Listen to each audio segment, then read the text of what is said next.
Bonjour à toutes et à tous et bienvenue dans la tour de commandement, l'endroit où on adore parler du commandeur. Ici Thibaut, j'espère que vous allez bien. Et aujourd'hui on se retrouve pour peut-être le final épisode de Commander Legends, de l'édition même, puisqu'on va encore parler des decks préconstruits la prochaine fois.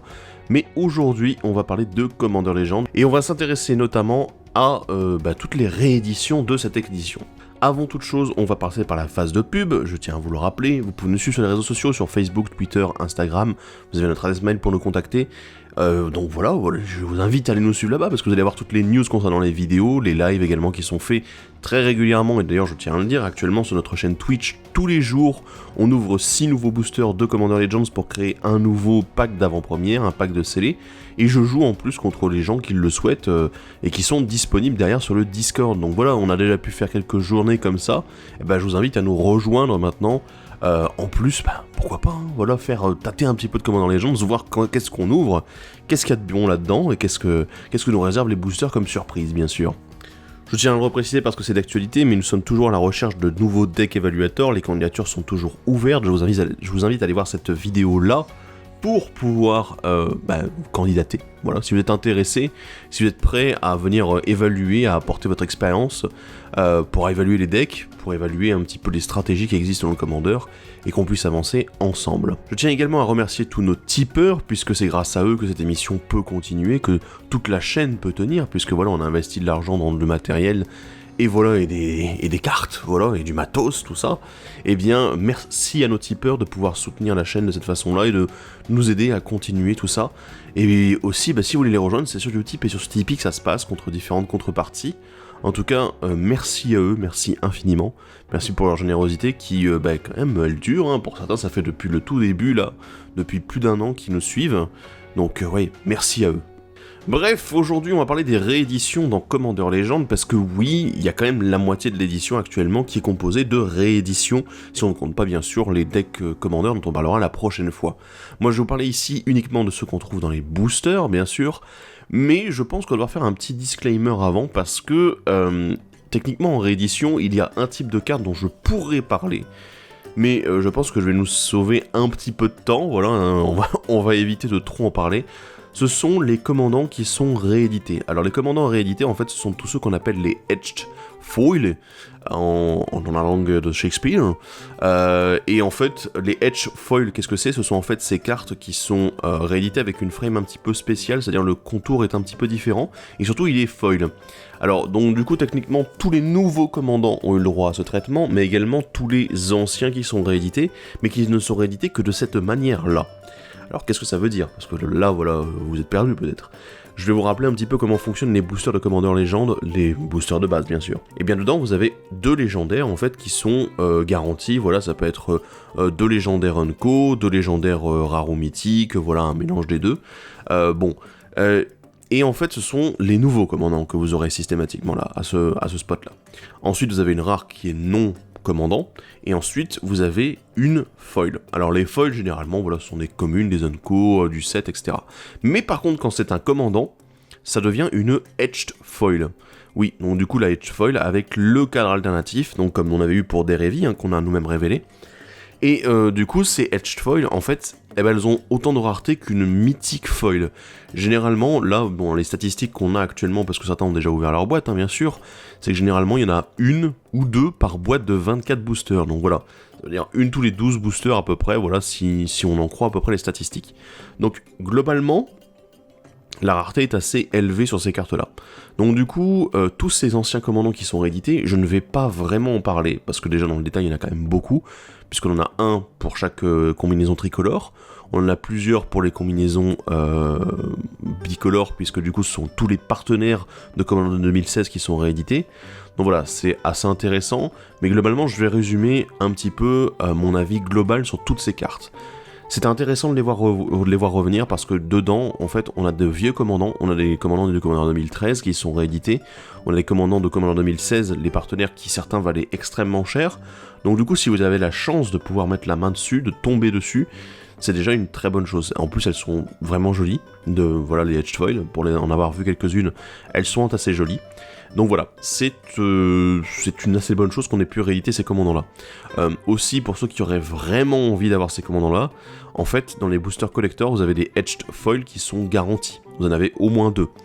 Donc du coup, ce qui fait que vous avez plus de chances de tomber sur un des vieux commandants.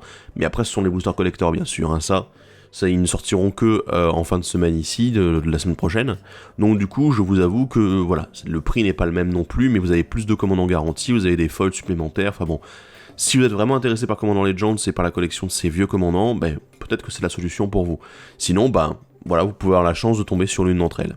Bref, donc du coup, les commandants réédités, de manière globale, sont très intéressants. C'est très sympathique de les voir revenir, du coup, parce que ce sont des commandants généralement assez anciens. Donc voilà, ça fait plaisir. On va parler maintenant des cartes du blanc. Alors, le blanc, on a quand même pas mal de choses à dire. Il y a le commandement d'austérité qui est réédité, la vertu intangible et le cartographe corps. Alors... Commandement d'austérité, on est quand même sur un grand classique du commandeur, j'ai envie de dire, parce que vous connaissez Wrath of God, mais généralement, quand on a tendance à jouer un petit peu agressif, la colère de Dieu, elle est un petit peu, voilà, c'est dire, ouais bon, je peux me mettre une épine dans le pied aussi en rasant quasiment tout mon board. Donc, le commandement d'austérité, il fait partie de ces cartes de gestion, de ces Wraths qui sont tellement flexibles qu'elles sont extrêmement jouées dans le format. Honnêtement, je connais beaucoup de joueurs qui la jouent, je veux dire, moi-même, j'ai tendance à la jouer au-dessus de Colère de Dieu, d'ailleurs, je joue très peu Colère de Dieu, finalement, puisque du coup, comme on peut être suffisamment flexible, on peut sauvegarder une partie de notre board et éviter, en fait, de le détruire. Parce que derrière, voilà, le fait d'avoir des CCM différents au niveau des créatures, dire, ouais, par exemple, moi je joue jeton, commandement d'austérité, dans un deck jeton est parfait. Voilà, de cette manière-là. Donc vraiment, très bonne réédition ici, ça fait toujours plaisir de le voir, c'est impressionnant, hein, c'est pas la première réédition qu'elle a, mais ça fait toujours autant plaisir en fait de voir cette carte qui est rééditée. La version intangible, voilà, je parlais des decks jetons, évidemment c'est un grand classique des decks jetons, et mine de rien, ça faisait un petit moment qu'on l'avait pas eu réédité, donc ça fait plaisir. La cartographe corps, oui, là aussi, niveau réédition, c'est vrai que le nombre de rééditions de cette carte-là est assez limité, d'une certaine façon, ou alors un petit peu plus ancien. Eh bien, cartographe corps, ça fait partie de ces petites cartes blanches qui font ramper, et je vous avoue qu'il y a des gens qui m'ont dit, oui, mais voilà, ça coûte cher, c'est en blanc, et là, oui, mais justement, en fait, c'est en blanc, donc du coup, le blanc peut ramper, et bon, ça coûte plus cher, en effet, que de jouer une croissance luxuriante en vert, c'est évident. Mais l'avantage c'est que déjà ça va chercher aussi des plaines non basiques ce machin là. Donc c'est plutôt intéressant si vous voulez chercher des bilandes. C'est original, ça fonctionne bien, c'est plutôt pas trop cher pour ce que c'est quand même en blanc. Donc c'est vraiment intéressant. On a également Ouvrez l'armurerie, la Vokiste d'Orzhov et le Rendre à la poussière. Alors Ouvrez l'armurerie en fait qui fait partie de ces tutos à aura et équipement. Qui est très rare en fait. Je veux dire, les tutos à artefacts déjà en blanc sont assez rares. Le nombre de tutos à enchantement en blanc est quand même assez limité aussi, surtout à aussi bas coût de mana. Donc j'ai envie de dire là, bon, on est très ciblé sur aura équipement, donc tous les decks Voltron vont beaucoup aimer, etc. Les decks équipement, les decks aura. Mais je vous avoue que ça fait partie de ces cartes qui avaient été... Alors celle-ci elle avait été éditée dans Ténèbres sur Innistrad, parce que j'y avais joué à l'époque. Et je l'avais mis de côté parce que je me suis dit, mais c'est quand même impressionnant. On est sur un nouveau tuto qui n'existait pas auparavant, parce que c'était pas une réédition à l'époque. Et du coup ici, on a la réédition de cette carte-là qui est très bien en fait. La Vokiste d'Orzhov, du coup, qui est éditée dans Commander 2016, oui. La Vokiste d'Orzhov, bon voilà, c'est un outil politique qui donne des marqueurs +1/+1 aux créatures des adversaires, mais en échange d'une non-agression en fait. Sur vous, je suis là, oui. Alors le problème moi que j'ai avec la Vokiste d'Orzhov, c'est généralement que oui, vous mettez les marqueurs, mais les créatures ne peuvent pas vous attaquer, en fait les créatures de ce joueur ne peuvent pas attaquer, jusqu'à votre prochain tour, mais c'est le joueur qui décide en fait, si il met les marqueurs. Mais au bout d'un moment, si jamais il a une créature avec de l'évasion, ou une créature qui est suffisamment puissante, et qui dit, non c'est bon, ce tour-ci j'ai plus besoin de la booster, mais par contre ce tour-ci tu vas prendre cher. T'es là, en fait, le problème c'est que c'est une machine politique que moi personnellement j'ai du mal à voir comme étant bénéfique sur le long terme. Sur le court terme elle peut être très bénéfique, mais sur le long terme généralement j'ai l'impression que vous pouvez juste vous prendre un retour de bâton assez fort. Donc ouais, j'ai un petit doute dessus, mais ça fait partie de ces cartes qui intéressent des gens au niveau politique, et du coup qui peuvent réellement fonctionner en fait. Rendre à la poussière, alors certains disent que c'est une carte qui n'est plus trop utile aujourd'hui en Commander. C'est vrai que avoir un éphémère qui pour 4 va vous exiler un artefact ou l'enchantement, ou 2 si vous le lancez en rituel en fait, c'est assez... c'est un petit peu dépassé aujourd'hui, puisqu'on préfère avoir des sorts avec des cibles uniques, voilà, qui sont beaucoup moins chers, donc du coup qui peut être lancé plus facilement. Mais voilà, le rendre à la poussière, il est toujours aussi intéressant, ça fait partie de ces options disponibles dans l'anti-artefact anti-enchantement du blanc, et surtout c'est de l'exil, donc vraiment, moi ça, je l'apprécie vraiment beaucoup, parce que justement cette option-là, le fait d'avoir soit un, soit 2 artefacts et enchantements à exiler, le fait d'avoir du coup cette possibilité-là d'exiler en plus ces cartes, et ben moi c'est suffisant pour le rendre toujours aussi intéressant. Une race qui a été rééditée en Unco dans ce set, on en a parlé, c'était un gros sujet de discussion durant le live, c'est Massacrer les Forts, parce que c'est une très bonne race. Généralement, je vois très peu de gens qui la jouent. Alors bon, il y a des decks dans lesquels c'est évident que ça ne se joue pas, hein, parce que ici on parle de cumuler une force totale inférieure ou égale à 4. Donc du coup, si vous avez des petites, voilà, si vous jouez un petit Winnie White, des petites forces, généralement de 1 ou 2, bah du coup vous pouvez conserver un maximum de créatures, tandis que ceux qui jouent les grosses bêtes, eh bien eux ils risquent de le sentir passer. Donc c'est pour ça que Massacrer les Forts est une très bonne carte, mais ça dépend du setup dans lequel vous êtes vous, et du setup dans lequel les adversaires sont. C'est-à-dire que c'est pas la vrasse que vous allez utiliser tous les jours, c'est la vrasse que vous allez utiliser au moment où d'un seul coup ça commence à puer un petit peu, où on a géré vos créatures éventuellement, et derrière bah du coup vous vous dites ok ben voilà j'ai plus de créatures sur le board, j'en ai plus qu'une, ça tombe bien, elle a moins de 4 de force, et ben voilà vous allez dire Massacrer les Forts, bam, bah moi je garde ma créature, vous allez raser une bonne partie de votre board, et l'avantage ici c'est qu'elle est unco, donc du coup elle est beaucoup plus disponible qu'à l'époque où elle était rare sur Ixalan. Et la dernière carte blanche rééditée, c'est la réédition d'un cycle, c'est le vœu de devoir, et oui les vœux sont réédités, mais pas tous, on en a parlé dans la dernière vidéo. Eh bien le vœu de devoir évidemment il est bien, tous les vœux sont intéressants de manière générale, ici on est sur un plus de vigilance donc c'est suffisamment intéressant. Mais bah oui, je pense que c'est pas la meilleure, mais ça reste plutôt intéressant, sachant qu'on peut toujours l'utiliser comme boost pour vous, comme boost pour vos créatures, ou comme outil de non-agression pour une créature adverse. En bleu, on a du good stuff aussi, hein, bien sûr. On va commencer avec la forme aqueuse, drain de mana et prédestination. Vous vous rendez compte qu'il y a quand même pas mal de communes dont je parle et d'Unco, c'est assez impressionnant. La forme aqueuse, alors oui, la forme aqueuse, moi c'est une de mes cartes préférées en fait. Parce que je vous avoue que quand j'avais monté Yuriko pour la première fois, voilà, hein, j'en parle un petit peu, ça fait partie de ces cartes que j'ai, sur laquelle j'ai voulu mettre la main parce que j'étais là, ouais, bah j'en avais eu sur Theros, mais pas beaucoup. Et malheureusement je les avais toutes un petit peu dégagées à l'époque, parce que voilà, j'étais encore jeune et fou. Et que je me rendais pas compte du potentiel de la carte, puisque évidemment rendre une créature imbloquable pour un bleu, et en plus lui faire un scry systématique, un regard 1, oui, la puissance est là en fait. Sur Yuriko c'est très puissant, il y a d'autres commandants sur lesquels c'est très puissant quand ça joue sur le dessus de la bibliothèque, je pense aussi à Yenet par exemple, de la même façon. Et c'est vrai que généralement la forme aqueuse elle est un petit peu passée comme ça, ouais bon voilà c'est pas trop intéressant. Mais juste, bah voilà, si vous jouez un deck Voltron, un deck Aura, la forme aqueuse c'est le petit truc en plus qui va vous permettre juste de dire, bah voilà, imbloquable, ouh, yes. Et puis en plus la value du regard derrière, tout ça pour un seul mana bleu, c'est quand même extrêmement léger. Le drain de mana est réédité, et oui, Mana Drain est réédité, ça faisait un petit moment parce qu'on avait vu réédité dans Iconic Masters, et puis ensuite, bah il fallait remonter à très très loin pour l'avoir, le drain de mana. Ça fait partie de ces cartes, alors je vais pas vous dire « Oh mon dieu, achetez-la et tout, pour les jeux contrôle, c'est génial !» Non. Le truc c'est que le drain de mana fait partie de ces cartes, en fait, que vous allez voir beaucoup jouer, surtout à haut niveau en commandeur multi. C'est-à-dire, généralement le CEDH, voilà, tout ce qui est le compétitif, les 9 et 10, et éventuellement les niveaux 8 qui veulent vraiment beaucoup contrôler, parce que bon, si vous voulez pas beaucoup contrôler, drain de mana sera pas forcément très utile. Mais c'est vrai que, honnêtement, avoir... en fait un counter spell, hein, voilà, parce que contre-sort coûte également 2 bleus, mais qui va vous permettre de faire du mana supplémentaire, c'est super intéressant, c'est une très bonne réédition, hein, bien sûr. Alors elle est mythique parce que, évidemment, je veux dire, c'est l'un des meilleurs contre-sorts qui puisse exister. Si Force of Will avait été réédité, évidemment qu'elle aurait été mythique également. Mais c'est vrai que là, oui, on tombe sur un des excellents contre-sorts du compétitif EDH, hein, voilà, du commandeur compétitif. Et écoutez, ça fait plaisir de le voir réédité ici. Surtout vu la popularité de Commander Legend, où c'est probable que on ait beaucoup de boosters qui soient ouverts, et du coup beaucoup de drains de mana qui puissent diminuer un petit peu le coût de cette carte sur le marché secondaire si jamais vous en avez besoin. La prédestination, alors ça je vous avoue que je suis très content, parce que c'est partie de ces petits sorts, des petits cantrips comme on les appelle, les sorts qui vous font piocher pour peu cher. Et voilà, prédestination, le regard de piocher 1, toujours intéressant, très intéressant dans tous les decks qui sont Spellslinger, c'est-à-dire ceux qui aiment bien quand on lance des sorts un petit peu tout le temps, des éphémères rituels. Et ma foi, ça se joue un peu dans tous ces decks Spellslinger, hein. Tous ceux qui aiment bien, voilà, tous les sorts non créatures, bam, t'es là, hop, pour un mana, voilà, je fais un cantrip en plus, j'ai le regard. Ça fait partie de ces sorts, ces grands classiques comme Serum Vision, comme Brainstorm, ça fait vraiment partie de ces grands classiques là, et c'est très intéressant de l'avoir réédité ici. Ensuite en bleu on a toujours des cartes, on a Sirène, Dompte Tempête, la volonté suprême et soif de connaissance. Encore une fois 3 Unco quand même pour vous dire, hein. La value n'est pas uniquement dans les rares mythiques ici. La Sirène Dompte Tempête, ça fait partie de ces cartes de Ixalan. Alors, certainement, à l'époque, on était là, oui, c'est sympathique et tout ça. Et en fait, au fur et à mesure, elle a trouvé sa place dans beaucoup de decks.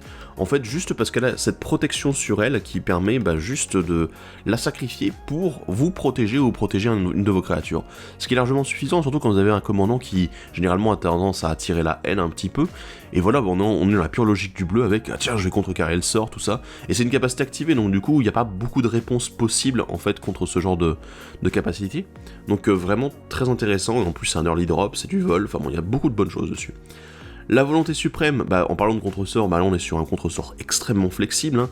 Du coup ceux qui connaissent Mana Leak, la fuite de mana, ici on se retrouve sur une même version, mais avec un boost, le fameux boost du regarder 4 cartes, et puis ensuite vous pouvez en mettre une dans votre bibliothèque, une dans votre main, et le reste en dessous, c'est quand même super intéressant la flexibilité d'une carte, les modes, et ça donne surtout la possibilité de faire autre chose que contrecarrer avec, surtout quand on est en fin de partie, voilà. Donc Volonté Suprême, une excellente carte de contrôle qui est rééditée. La soif de connaissance, alors ça, évidemment, les jeux artefacts connaissent généralement, mais c'est vrai que c'est une carte qui n'a pas été autant rééditée que ça, et surtout, que les gens ont peut-être un peu laissé de côté pendant un moment, mais je pense que la soif de connaissance, fait partie de ces cartes qui, pour les jeux artefacts, c'est auto-inclus quasiment, puisque un éphémère qui vous fait piocher 3 cartes et défausser un artefact bien sûr, donc c'est pour ça que c'est intéressant, c'est suffisamment value en fait pour que ça puisse être joué dans quasiment tous les jeux qui sont avec beaucoup d'artefacts. Les deux dernières cartes, ce sont le vœu de vol et le garde de l'île d'Evos. Alors là on est bien sur la thématique vol bien sûr, puisque le vœu de vol est certainement l'un des meilleurs vœux du cycle, puisque voilà, le vol fait partie de ses capacités d'évasion, je veux dire quasiment ultime, en dehors de l'imbloquable, hein, qui est vraiment le top du top. Mais voilà, ici on est vraiment sur la grosse capacité d'évasion, le vol qui est donné à une créature. C'est assez incroyable en fait, ces vœux qui sont vraiment peu chers à lancer et qui sont super efficaces. Donc vraiment ici le vœu de vol, il fait partie des meilleurs. Le garde de l'île d'Evos, alors lui comme la thématique vol fait partie de l'édition, et en plus que c'est une thématique qui est un peu poussée avec les nouveaux commandants, qui nous ont été proposés dans l'extension, et dans les extensions précédentes, je vous avoue que ça fait très plaisir de le voir, c'est une réédition qu'on a déjà vue quelques fois, hein, mais voilà, la réduction de coût pour les créatures qui ont le vol, je vous avoue que ça fait toujours plaisir. On passe maintenant au noir, et il y a beaucoup de choses à dire en noir, hein. On va commencer avec 3 communes, et oui encore une fois, le Maraudeur Sakpo, la Furie Phyrexiane, et le Squelette Interné. Alors Maraudeur Sakpo, c'est le très gros classique, hein. Évidemment aujourd'hui on a des meilleures versions, hein, le Façonneur de Peste qui existe, et qui est strictement meilleur, mais le Maraudeur Sakpo, comme on a dit, hein, on aime bien avoir plusieurs fois le même effet dans un deck, du coup Maraudeur Sakpo fait partie de ces très gros classiques, toujours présents et toujours efficaces. La Furie Phyrexiane, alors ça, les gens ne connaissent pas forcément parce que c'est une carte qui a été un petit peu rééditée à droite à gauche comme commune, et qui est là surtout pour faire de la value en limité en disant oui voilà, écoutez, j'ai récupéré la pioche en plus avec une créature, mais surtout voilà, c'est vrai que de la pioche sur un arrivé en jeu, c'est largement intéressant en fait pour qu'on puisse la réutiliser dans des boucles de réanimation, de sacrifice réanimation, et ça, voilà, ça fait partie de ces cartes qui en fait s'intègrent bien dans certaines boucles pour piocher un petit peu en masse, même si vous perdez des points de vie, on s'en fout, on est en noir, hein, on aime bien utiliser nos points de vie. Le Squelette Interné, c'est toujours notre grosse carte de réanimation, celui qui va au cimetière, qui en revient, qui va au cimetière, qui en revient, et du coup que vous pouvez également jouer dans les jeux, alors réanimateur pas vraiment, puisque le squelette se retourne dans votre main, il retourne pas en jeu directement. Mais moi, la façon dont j'aime bien l'utiliser, en fait, c'est dans les jeux défausse. Parce que si vous avez besoin de vous défausser, vous défaussez du squelette pour le renvoyer ensuite directement dans votre main et pouvoir le réutiliser comme gaz depuis la main et non pas depuis le champ de bataille. Donc voilà, c'est une utilisation différente, contrairement à l'autre squelette qui lui revient directement sur le champ de bataille. Mais voilà, le Squelette Interné fait partie de ces bonnes cartes de réanimation. On continue avec l'épine de la rose noire, le précepteur vampirique et Brimade. Alors là, une commune, une mythique et une unco. Encore une fois, vous voyez, la value n'est pas uniquement dans les grosses cartes. L'épine de la rose noire, c'est une très bonne réédition, je pense que beaucoup de gens l'attendaient, notamment pour le popper évidemment, mais ça fait partie de ces cartes monarques en fait qui sont très intéressante de base, juste parce qu'elle vous le donne bien sûr, et en plus qu'elle le protège plutôt de manière très efficace, et qu'elles peuvent le récupérer généralement assez facilement aussi. Contact mortel, toujours une bonne capacité, donc voilà, encore une fois une très bonne réédition de créatures qui donnent le monarque, même si ce n'est pas la seule, il y en a d'autres, mais voilà, je vais pas toutes les aborder bien sûr. Le précepteur vampirique qui est réédité, alors là je vous avoue que c'est fiesta quand même, parce que, oui, on dirait pas quand je parle comme ça, mais c'est vraiment fiesta parce que ça fait partie, enfin, c'est une de ces cartes qui a été rééditée plusieurs fois, à plusieurs occasions, parfois de manière un petit peu complexe à trouver, ou que la cote a décollé un petit peu, et en fait, aujourd'hui, ben, vraiment, Précepteur Vampirique, c'est le genre de carte qui, bah, avec le Démonique Tutor, à un côté, c'est le genre de carte que le noir a tendance à vouloir toujours jouer, parce que on veut stabiliser le plan, on veut aller chercher telle ou telle carte. Et étant donné que le nombre de tutors qui sont réellement édités, qui sont réellement intéressants, est assez limité, et bah du coup, le Vampirique Tutor, il reste dans ses grands classiques, qui coûtent un bras, bien sûr, hein, on va le dire, ou qui coûtent, je dirais, les yeux de la tête, vu la tête du Précepteur Vampirique. Ah ah ah, la blague. Ok, petit calembour, c'est pas grave. Mais oui, bah, c'est un excellent tuteur, bien sûr. Et Brimad, qui est l'un de mes sorts de sacrifice préférés, je vous avoue. Parce que oui, c'est très fort en fait, pour 3 de pouvoir, du coup, réanimer 2 créatures de votre cimetière en sacrifiant une autre. Pour 3 mana, quoi. C'est très léger au niveau du coût. Et c'est une réanimation de 2 créatures, ce qui est très efficace, qui peut être joué dans les jeux Reanimator, de manière ultra puissante. Les jeux Sacrifice également, je sais que il me semble qu'à la base il était aussi réédité dans le deck Meren en Commander 2015 et c'était super efficace de base, hein. Je vous avoue que ça fait partie des excellents sorts de réanimation. Et enfin, pour finir le noir, il y a une carte dont j'aimerais parler, c'est le Voyant de Viscère, le fameux Voyant de Viscère, le sacrifie une créature regard 1, parce que cette carte-là, mon dieu, ce Voyant de Viscère, c'est un peu l'un des moteurs à sacrifice ultra utilisé du commandeur, parce que la value, bah déjà, regard 1, toujours intéressant, même si ça ne nous fait pas piocher directement, on s'en fout, mais le fait d'avoir un sacrifice à créature qui arrive au tour 1, qui sacrifie gratuitement les créatures sans payer de coût de mana en plus, c'est largement suffisant en fait pour en faire un des meilleurs moteurs à sacrifice, et surtout bah, l'un des plus recherchés en fait, parce qu'il faut l'avouer, le Voyant de Viscère n'a pas subi beaucoup de rééditions récentes. À la base il me semble qu'il était de M12, donc c'est-à-dire ça date d'il y a 9 ans quand même, hein. Autant vous dire que c'était un petit peu dur à dégoter, mais aujourd'hui il est de retour, il est en commune, et du coup on va pouvoir en ouvrir beaucoup, et faire en sorte de sacrifier beaucoup de créatures. On enchaîne avec le rouge, et on va parler de Acte Blasphématoire, du Champion de la Flamme et de Canonnade Ardente.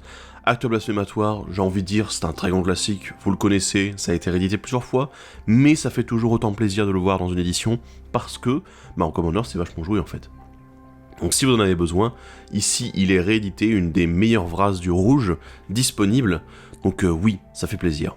Le Champion de la Flamme, alors oui, je sais, c'est une carte, les gens sont là, oui, bon d'accord, c'est un petit peu très ciblé, mais oui, en effet, il est très ciblé sur Aura Équipement, mais en fait, je pense que tous ceux qui l'ont déjà pris un jour dans la tronche, en fait, que ça soit en commandeur ou même en limité au moment où il était sorti, je vous avoue que vous devez avoir un souvenir assez vif de ce Champion de la Flamme, puisque gagner des boosts sur des équipements et des auras, alors que généralement eux-mêmes donnent des boosts, ça a tendance à le rendre vite très puissant en fait, et à le rendre vite incontrôlable. Donc ça fait partie de ces cartes en fait qui ont tendance à être mises dans tous les decks équipements et aura qui jouent rouge. Alors bon, aura en rouge c'est un petit peu moins courant, mais au moins les decks équipements. Et c'est vrai que ça tape dur en fait, vraiment très dur. La Canonnade Ardente ici qui passait de Unco à commune, c'est quand même quelque chose qu'il faut signifier parce que bon, ça rend la carte beaucoup plus accessible également. Bah oui, un bon anti-bet éphémère pour tous les noms pirates, et sachant qu'en plus le deck pirate a quand même subi des boosts assez conséquents dans cette extension, oui, Canonnade Ardente fait partie de ces bonnes cartes qui font plaisir à avoir à éditer, surtout en commune. On continue avec l'Humble Déflecteur, le Feu de l'âme et le Vœu de foudre, et l'Humble Déflecteur, oui, très bonne carte encore une fois de pioche, et de gros pug aussi, parce que vous pouvez le filer à un adversaire, voilà. C'est assez intéressant, il y a des synergies qui peuvent fonctionner avec l'Humble Déflecteur, notamment pour ne jamais le filer aux adversaires, lol, très drôle. Voilà, c'est assez marrant en effet.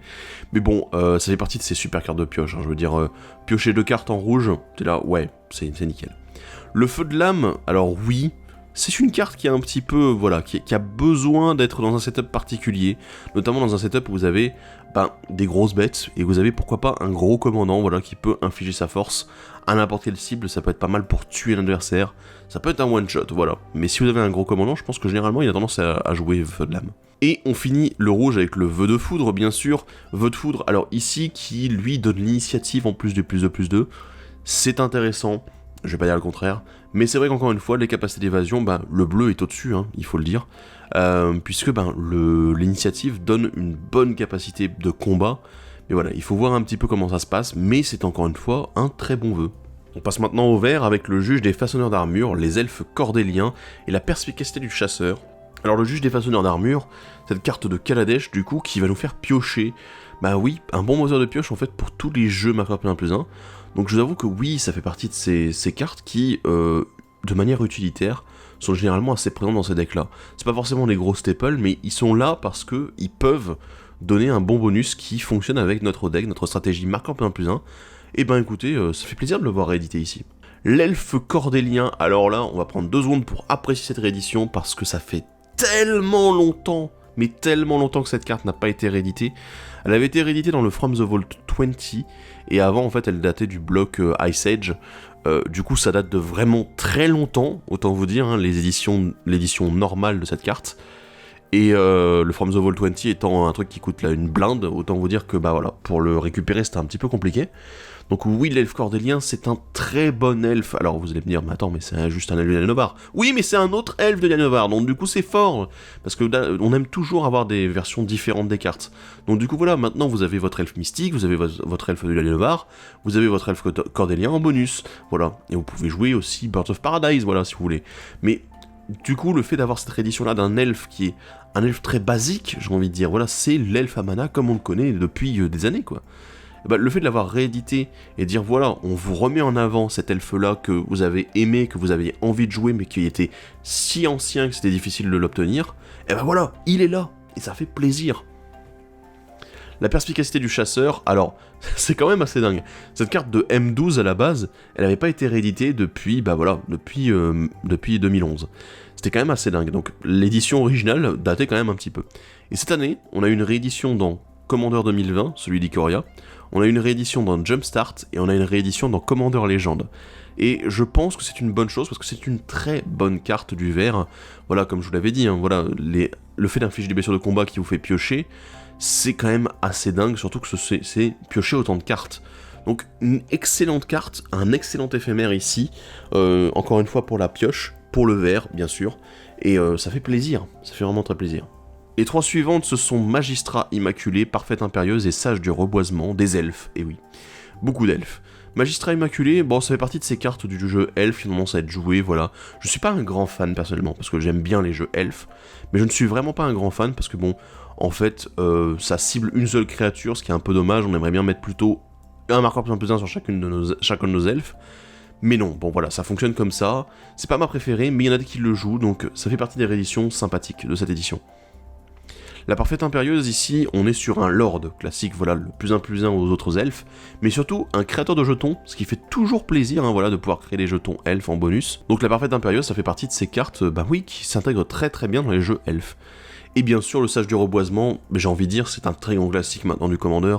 La gestion d'artefacts et d'enchantements sur une créature, c'est toujours bien. Je veux dire, j'aime beaucoup cette carte-là, c'est une bonne carte, un bon body derrière. Donc voilà, ça fait plaisir, ça fait très plaisir. En parlant de très bonne réédition, on va parler de 3 visites et vœux de sauvagerie. 3 visites qui est réédité, voilà, c'était quand même une carte qui avait été très peu éditée, hein, c'était le Portal, et il y avait une autre édition, j'ai plus l'édition en tête, mais c'était une vieille carte.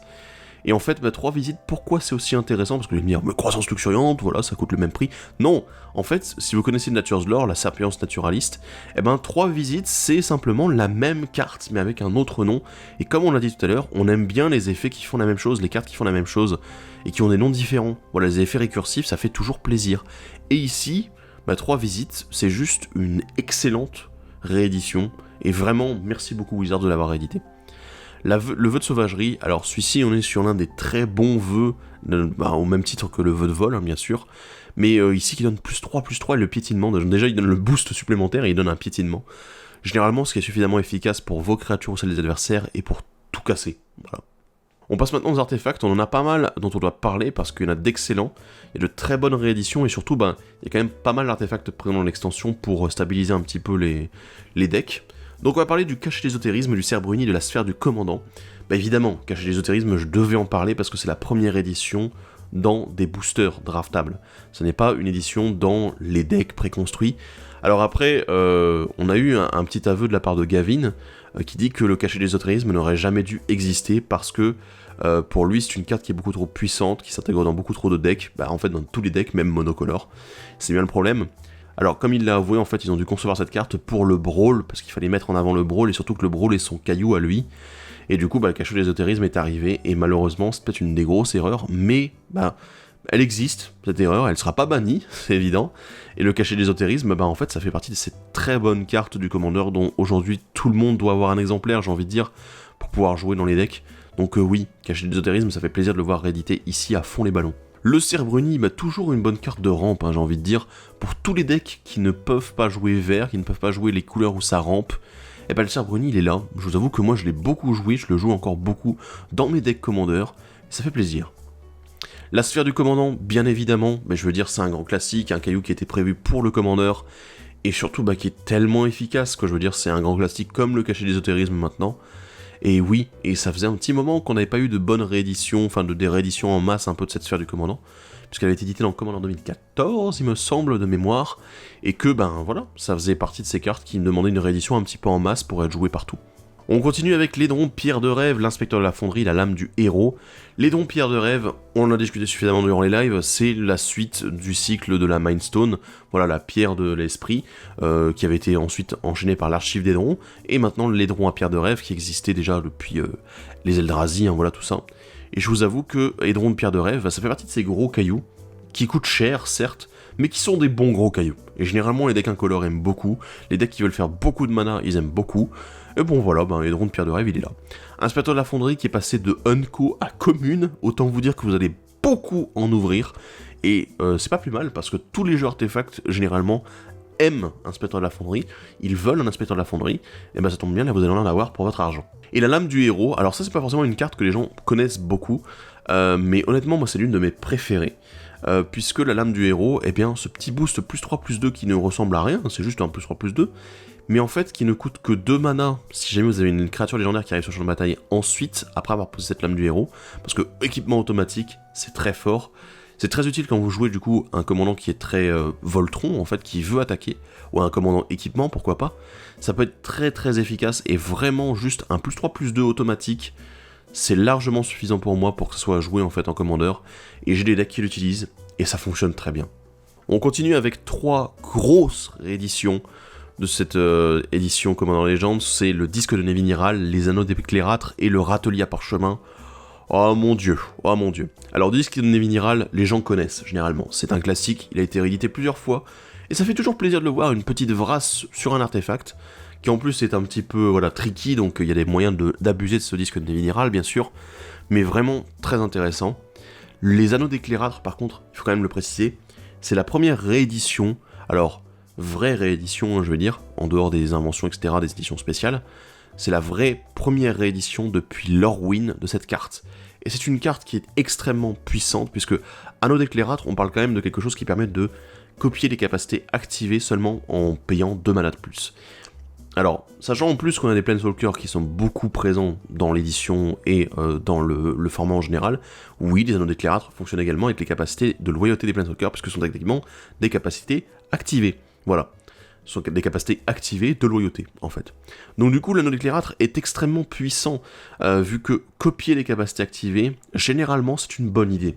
Surtout quand c'est des capacités activées qui ne peuvent être activées qu'une seule fois par tour, voilà, quand on engage le permanent qui l'active, et ben oui, ça fait plaisir de dire, hop, pour un petit bonus de 2, clac, ben je la copie, en plus. Ça fait très plaisir, et c'est suffisamment rare, en fait, pour que ça soit très joué, ces anneaux d'éclairâtre. Et ben oui, le râtelier à parchemin, on doit en parler parce que, waouh, ça fait très plaisir de le voir réédité. Je vous avoue que, bon, personnellement, je l'avais déjà depuis un petit moment, mais je sais à quel point elle est intéressante, je sais à quel point elle est puissante, c'est pas pour rien que je l'avais obtenue à l'époque. Et oui, ben, râtelier à parchemin, vraiment le fait de pouvoir... Alors, pour ceux qui ne comprennent pas très bien comment fonctionne le râtelier à parchemin, on va juste la faire rapidement. En gros, ce qui va vous permettre, le râtelier à parchemin, c'est de mettre de côté, donc ici en exil, quelques cartes un nombre de cartes de votre main que vous choisissez. Ensuite, vous allez prendre autant de cartes, en fait, vous allez en piocher autant, et comme ils sont directement mis dans votre main, du coup ça ne compte pas comme de la pioche, bien sûr. Donc vous allez en prendre autant de ceux de votre bibliothèque et les mettre dans votre main, et ensuite mettre celles que vous aviez mis de côté, directement au-dessus de la bibliothèque dans l'ordre de votre choix. Alors, il y a des gens qui vont dire « Ouais, mais ça sert à quoi ?» Alors en fait, ça sert à plusieurs choses, c'est assez intéressant ce râtelier à parchemin, parce que vous pouvez l'utiliser de plusieurs façons. Vous pouvez l'utiliser notamment si vous avez des grosses cartes en main, qui vous collent un petit peu à la main et que vous ne pouvez pas jouer tout de suite. Donc du coup, ça va être « Ok, bon, ma grosse carte, voilà, ou les cartes dont j'ai pas besoin tout de suite, bah en fait, je vais juste récupérer les cartes qui sont dessus de la bibliothèque tout de suite, et remettre celle-ci au-dessus, comme ça, du coup, ce tour-ci, je peux utiliser les cartes que j'ai récupérées. Et du coup, utiliser également de manière un peu plus efficace mon mana plutôt que d'attendre un tour parce que je peux rien faire. Ça, c'est la version soft, on a envie de dire. C'est la version, ok, j'ai besoin de remplacer un petit peu ma main parce qu'il y a des trucs qui sont pas trop top. C'est la version cool. Ensuite, il y a la version avec tous les jeux qui jouent avec le dessus de la bibliothèque. Vous connaissez Golos, voilà, vous connaissez Golos.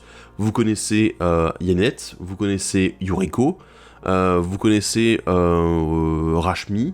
Vous connaissez tous les jeux avec la cascade aussi, et bien Râtelier à parchemin fonctionne très bien en fait avec ces cartes-là, et généralement, ben oui, Râtelier à parchemin, le fait de pouvoir filtrer le dessus de la bibliothèque en mettant les cartes que vous souhaitez de votre main au-dessus de la bibliothèque, donc du coup, vous cheatez le coup de mana en fait des cartes de votre main indirectement, et bien c'est extrêmement efficace, ça fonctionne vraiment très bien, je vous avoue, on est sur une excellente carte qui vraiment était nécessaire d'être rééditée dans cette extension, et je suis très heureux de l'avoir ici. On enchaîne avec les 3 dernières cartes d'un artefact, c'est le Mire Scintillant, le Bâton de Domination et l'Urne de Pensée. Le Mire Scintillant qui a été ici downgrade de rare à Unco, et je vous avoue que ça fait plaisir parce que c'est une excellente carte des jeux artefacts, hein, voilà. Donner le flash à vos artefacts, c'est une très bonne chose. Ça permet vraiment d'être juste ultra réactif à ce qui se passe sur le board, alors que les artefacts généralement ne sont pas super réactifs quand on les lance, hein, voilà. Mais non, ici on a le Mire Scintillant, et ça fait très plaisir parce que du coup le passage de rare à Unco, ça veut dire qu'on en aura plus disponible, et du coup que vous aurez plus moyen d'en mettre dans votre deck. Ça fait plaisir. Le Bâton de Domination, alors on parlait du Râtelier à parchemin et des Anneaux d'éclairâtre, mais alors ici le Bâton de Domination, on est sur l'une des cartes qui demandait un reprint, qui demandait à être réédité parce que, oui, c'est une machine à combo. Parce que, alors les gens ils regardent, ouais il y a plein de capacités, c'est cool, mais en fait le truc c'est que quand on peut faire beaucoup de mana, avec le Bâton de Domination, ça devient complètement stupide. Pourquoi ? Parce que vous pouvez pour 3 dégager la créature ciblée, éventuellement celle qui vous a fait beaucoup de mana, je pense à Selvala par exemple, juste un exemple, hein, c'est même pas la seule, mais juste c'est l'un des exemples. Donc vous avez par exemple Selvala, et vous pouvez derrière dégager le bâton pour à nouveau dégager une créature ciblée. Donc voilà, à partir du moment où vous faites 4 mana, en fait vous pouvez faire une boucle, et si vous faites 5 mana avec la créature en question, eh ben vous pouvez faire du mana infini en fait. Et c'est complètement con, parce que mana infini, qu'est-ce qu'on fait ? Ah bah tiens, bah je vais piocher une carte en plus avec Bâton de Domination, je peux piocher toute ma bibliothèque. En fait, il y a trop de synergie qui fonctionne avec le Bâton de Domination, c'était une carte qui avait été pas du tout rééditée, il me semble. Tiens, j'ai un doute là-dessus. Vous me direz dans les commentaires si je me trompe ou non. Mais il me semble qu'elle n'avait pas du tout été rééditée dans une édition normale, hein, elle avait été éditée en invention dans Kaladesh, bien sûr. Mais voilà, c'est une carte qui datait de la 5ème aube, il me semble. 5ème aube Enfin bon, le premier Miraudin, le premier bloc Miraudin. Mais voilà, ça date beaucoup. Et Bâton de Domination, ça fait partie de ces cartes où, waouh, il y a trop de synergie et de combos avec. Donc vraiment, très bonne réédition ici.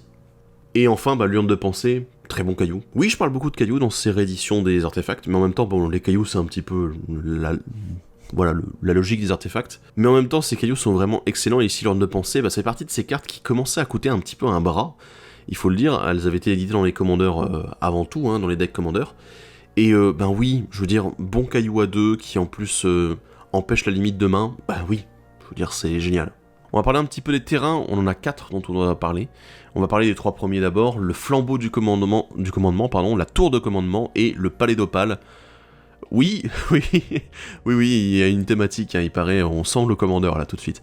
Le flambeau du commandement, c'est une excellente réédition. Je vous avoue que je suis extrêmement heureux parce qu'en fait, c'est une carte de Commander 2015 qui coûtait la peau du cul, on va le dire tout de suite, hein, juste parce que la carte est excellente. Voilà, pouvoir remettre directement votre commandant depuis votre zone de commandement dans votre main, juste en sacrifiant un simple terrain, c'est quand même assez incroyable. Et je vous avoue que cette carte-là, je l'ai jouée dans beaucoup de decks. Il y a des decks qui l'utilisent vraiment de manière complètement débile, suroptimisée, j'ai envie de dire. Et du coup, l'avoir réédité ici, c'est bien, parce que ça fait partie de ces genres de cartes que les gens, ils étaient là, ouais, c'est vraiment cool comme carte, mais malheureusement, c'est quasiment introuvable. C'est dur à trouver. Donc vraiment, merci beaucoup pour cette réédition. La tour de commandement qui est rééditée ici en commune. Alors, vous allez me dire, attends, ouais, mais elle a toujours été commune. Oui, mais elle est rééditée en commune dans les boosters. Donc du coup, pour tous ceux qui avaient un petit problème dans le fait de ne pas acheter beaucoup de decks préconstruits, parce que malheureusement elle était surtout, elle était éditée en fait en un exemplaire dans chaque deck, du coup les tours de commandement, là, si vous achetez du Commander Legends, vous avez moyen d'en tomber régulièrement, et du coup, comme c'est commune, voilà, ça va être facile à trouver, vous allez pouvoir en avoir en plus. Je pense à vous, parce que moi je vous avoue que j'ai suffisamment de tours de commandement en stock, mais je pense à vous parce que je sais qu'il y en a qui me disent ouais, j'ai pas la tour de commandement systématiquement dans mon deck parce que j'ai pas acheté beaucoup de préconstruits en fait, j'en ai acheté un ou deux, et malheureusement, à partir du moment où j'ai construit plusieurs decks, j'ai plus assez de tours de commandement. Donc voilà, ça fait plaisir de l'avoir ici réédité directement dans les boosters, j'avoue que ça fait plaisir, et puis je vais pouvoir en dédicacer quelques-unes pour vous aussi. Et ensuite, on a le Palais d'Opale. Palais d'Opale, une très bonne réédition, et surtout, vous allez pouvoir l'obtenir en foil aussi, voilà, un peu la même manière que la tour de commandement, et la même manière que la plupart des cartes qui sont exclusives au deck Commander, et qui n'avaient jamais eu d'édition normale, hein.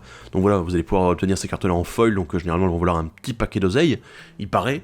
Mais surtout, le Palais d'Opale, c'est une très bonne carte, voilà, qui vous permet de fixer un petit peu vos couleurs de mana, mais surtout de mettre des marqueurs +1/+1 sur votre commandant.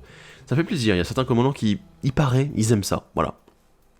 Et on va finir avec le dernier terrain réédité ici dans cette édition, c'est la Voie de l'Ascendance, voilà, qui est réédité ici, donc la fameuse Voie de l'Ascendance qui fonctionne avec les decks tribaux, et surtout, qui est en commune ici, il faut quand même l'avouer, c'était une carte qui valait, il me semble, sur le marché secondaire, elle valait 4-5 € avant la réédition ici. T'es là, quand même, pour une carte qui avait été éditée dans Commander 2017, donc les commandeurs tribaux, qui avait eu une petite réédition dans Commander 2020 ici, avec le deck Jirina Kudro humain, ouais, ça valait des sous.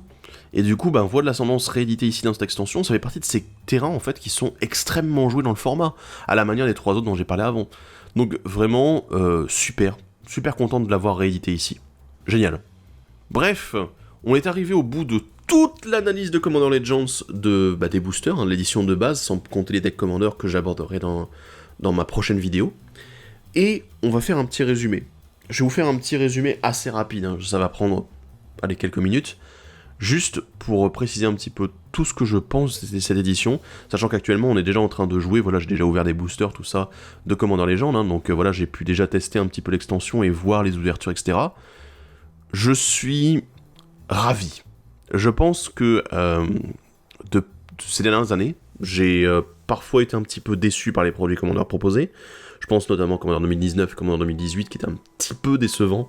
En comparaison avec les précédents où on avait eu des fois des trucs de tarés, voilà, faut l'avouer, il y a eu des éditions de fous.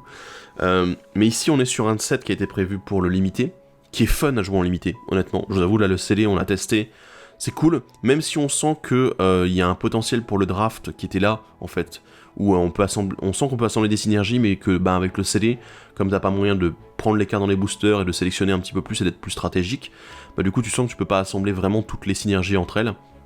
C'est un peu dommage, mais bon, c'est à cause du coronavirus, voilà, je vous avoue que voilà, toute la crise du Covid actuellement bloque ça. Mais honnêtement, j'ai pris un plaisir assez dingue à ouvrir les boosters et à me dire waouh, je suis super content d'avoir ces cartes, quoi.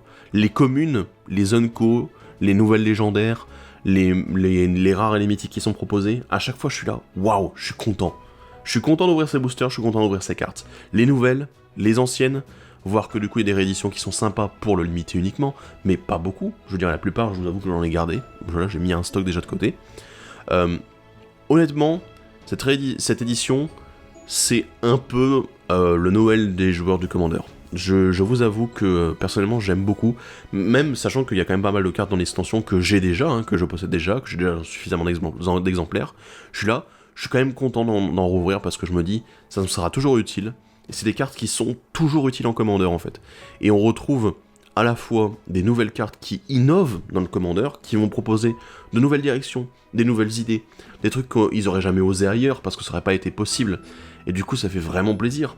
et derrière, des rééditions de cartes qui font plaisir, des rééditions de cartes qu'on n'a pas vues depuis longtemps, mais qui sont utiles en Commander. Et des rééditions de cartes qui sont des gros staples, des grosses cartes qu'on avait envie de revoir, et qui sont là. Et voilà. Et évidemment, les classiques, ceux qui sont réédités régulièrement, mais qui font toujours plaisir en fait. Donc vraiment, bravo. C'est juste tout ce que j'ai à dire. Bravo pour cette édition, parce que, voilà, Wizards, vous avez mes félicitations, parce que vraiment, actuellement, on prend notre pied à ouvrir des boosters, on prend notre pied à jouer avec, et c'est une grosse réussite, parce que le challenge était quand même assez élevé, hein, voilà, de dire, on va faire un truc unique, on va faire du draft, enfin du limité je devrais dire, mélangé à du Commander, on va faire en sorte que ça fonctionne, que ça vous plaise, que vous ayez de quoi jouer ensuite en construit, et ben oui, c'est réussi, GG. J'ai rien d'autre à dire, c'est une extension qui vaut son pesant de cacahuètes, vraiment. Bref, n'hésitez pas non plus, vous, à me dire votre avis sur Commander Legends, parce que là, je vous avoue que je l'ai le mien, je suis extatique, on pourrait dire, et en plein bonheur, dans l'ouverture de cartes, mais du coup, j'aimerais bien savoir ce que vous pensez de l'édition, si vous avez aussi pris des produits Commander Legends, que vous avez participé aux avant-premières, que vous allez acheter des decks Commander préconstruits, que vous allez prendre des boosters collector, pourquoi pas, j'ai envie de savoir, tiens, c'est intéressant. Et du coup, ben voilà, n'hésitez pas à me le dire, à en parler dans les commentaires de la vidéo, à donner votre avis sur ces rééditions dont on a parlé aujourd'hui. Et puis, ben écoutez, moi je vous dis à la prochaine et salut à tous, bye bye.